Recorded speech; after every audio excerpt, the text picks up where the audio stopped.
Hello and welcome to Sotheby's Festival of Wonder.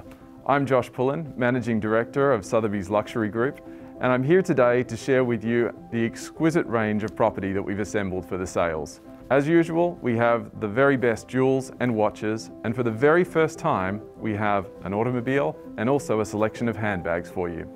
So let's spend the next little while touring the space and seeing some of the highlights from our exhibition. Let's head over to watches now and meet with Michael to run through a selection of some of these beautiful watches that we have. Hi Josh. Michael, hi. Nice to see you. So I was thinking we start with this beautiful Audemars Piguet.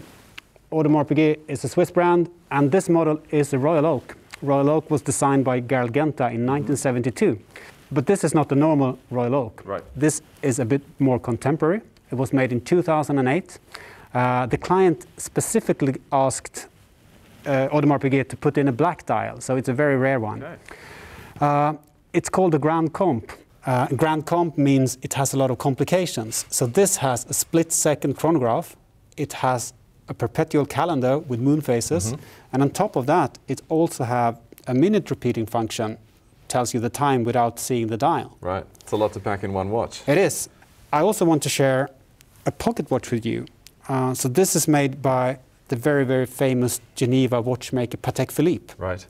A little bit older. A little bit older. So the watch was made in 1938. This is quite special because it has a golden dial. Normally when you see these watches coming up for sale, they have a white enamel dial. Again, it has the slide with a minute repeating function. Okay. So I was thinking maybe you want to try it. Sure, I'd love to. Yeah. Thank you. So you slide the thing on the band. Yes. That's so beautiful. It's beautiful. So it strikes the hours, the quarters, and the minutes. Fantastic. So should we now head over and see some of the other watches we have on offer in the other room? I think so. Excellent. Let's go. Let's go. Yeah, so this is our second space. Okay. And I see we also have more watches over here. Yes, that's true. So we have a table full of watches. I would like to talk about this. This is from the Geneva watchmaker François-Paul Journe, better known as FP Journe.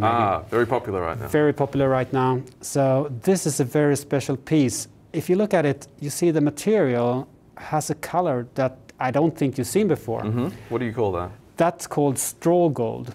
So it's something like in the middle of yellow and white gold. So if you have different lighting on the watch, it feels like white gold sometimes, pink gold sometimes, yellow gold. So it's a very fascinating material. The most special thing about this watch is that it was never possible to buy it in the retail. Okay. So it was special made for Journe Society. So that's a club for Journe collectors. So very special and very rare. Very rare. This is the first time it came up for auction to our knowledge. And if you look at the guy next to it, yes, you see there are definitely a similarity with the dial. But looking at the famous chronometer blue, it has a more glossy dial, and this has more of a matte finish, and also have the moon phases. Michael, thanks so much for taking the time to walk us through some of these watches today. You're welcome. Now let's take a moment to explore the rest of the exhibition.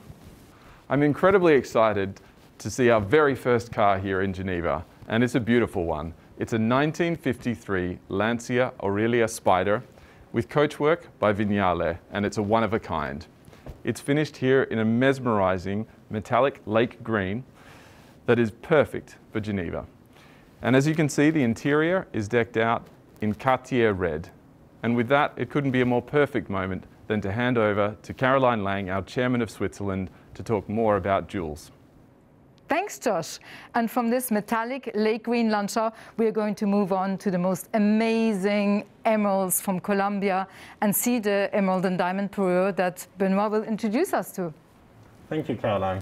So indeed, we have this beautiful emerald and diamond parure from the late 18th century from our Magnificent Jewels and Noble Jewels sale. So it includes this beautiful necklace and this amazing pair of girandole earrings. And it's also of noble descent because it's coming from the Viceroy of Peru and New Granada. How fascinating. And it's also very rare to have a piece of jewelry from the 18th century in its original state. So they're all authentic to their time?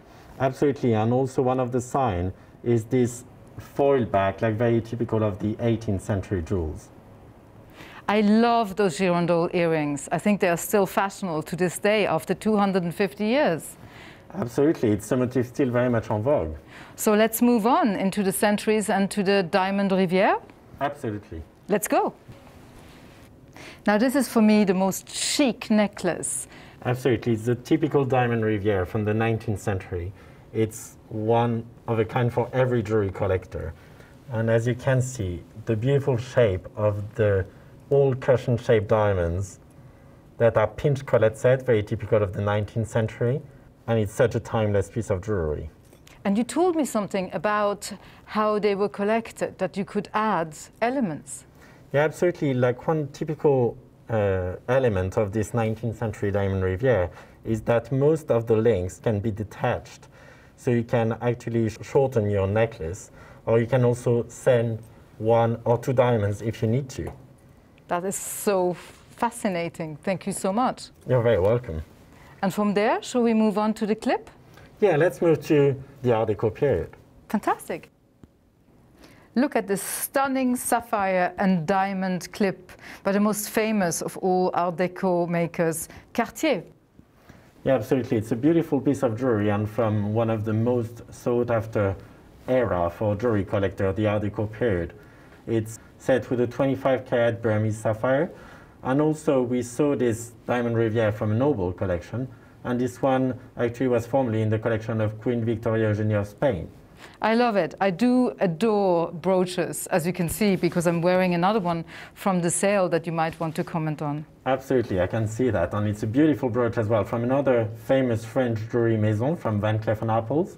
And it's designed as a flower. And as you can see, there is this cascade of pear-shaped diamonds dangling from your shoulder. It's absolutely ravishing. And I wish I could take it home.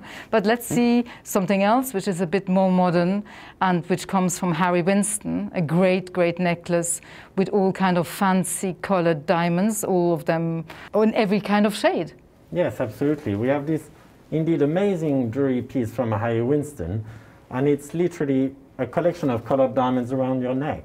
Because as you mentioned, you have all the colors of the rainbow. So you have like blue and pink diamonds at the center.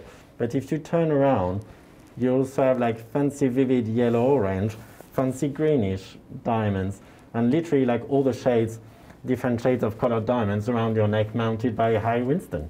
Such an elegant piece. But let's go to the star of next week's sale, which is obviously the Spirit of the Rose that just arrived in Geneva today. And as in life, I guess in diamonds as well, size matters?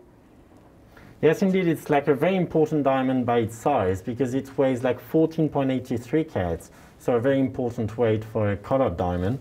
This diamond being fancy vivid purple pink, so a very intense color because fancy vivid is really the most sought after color for jewelry collectors. When was it mined?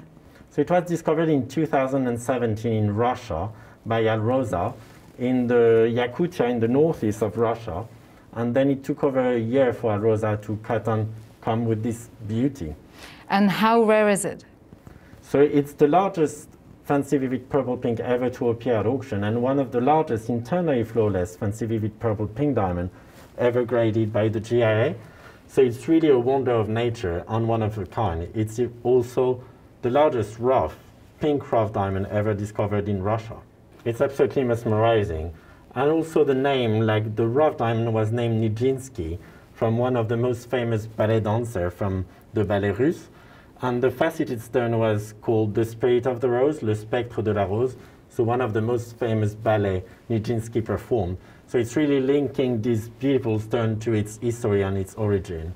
Thank you so much, Benoit, for this fascinating tour of tonight's jewelry that is on exhibition. I hope that you have enjoyed it as much as me to be led across all these different objects that we have. And I would like to invite you to come and see us because we are on exhibition by appointment only until Tuesday night at 6 o'clock, preceding the sale on the 11th of November. Thank you very much all for watching.